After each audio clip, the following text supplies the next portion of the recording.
Meteorologist Dylan Robichaud is back with us now. And Dylan, a beautiful weekend, but that seems to be changing pretty quickly. And like you mentioned earlier, the wind out there today has been kind of insane, very blustery out there. And as a result, we have a coastal flood warning down near Annapolis in Anne Arundel County for a couple more hours, as we are looking at some strong winds today. And that's exactly what this is. I mean, we don't have a coastal flood warning just because of the rain. We have it because of the wind out there, and it's quite simple. You have a south wind, and that is pumping the water up the Chesapeake, and then where that land kind of bulges out, that can cause the water to push onshore quite a bit. So once the winds subside, which they will tonight, that problem will eventually go away. So let's talk about the wind right here. And again, we're looking at forecast wind gusts through tonight, and as we go through tonight, the winds will eventually die down. And you're thinking, okay, not as windy tomorrow, but still blustery as we head into Monday afternoon, especially across the eastern shore, Elkton down to Easton. I mean, if you're in the green on the map, we're looking at winds 20, 25, perhaps even 30 miles per hour heading into your Monday. Eventually by Tuesday, we get some relief there. But why so windy? And that's a good question. That cold front right there, it's really as simple as that. Look what happens with the progression of that rain as we head towards tonight. I can already see it out towards Cumberland. And in fact, right now we do have a severe thunderstorm warning about an hour west of Thurmont, about a half hour rather, and that's going to be sliding off to the east. So about 9 o'clock, that line of showers and thunderstorms that I just showed you, that will be passing through the Inner Harbor, eventually moving off to the Chesapeake. By 1 o'clock in the morning, here comes the back edge of that rain. And then look what happens by tomorrow. 8 o'clock in the morning, things are looking great out there.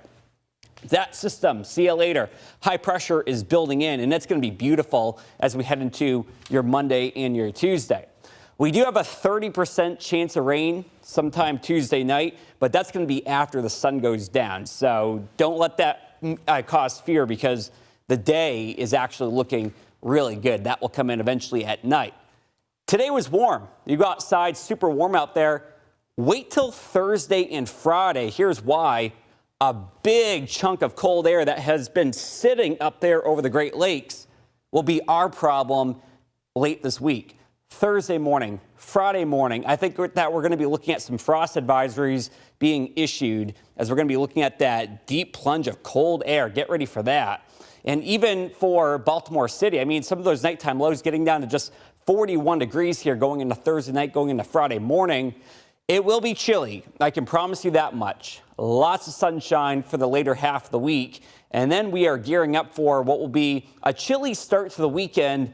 Not much rain in the forecast. Again, like I mentioned, Tuesday night we have showers to contend with. It'll be much cooler on Wednesday, chilly going into Thursday and Friday.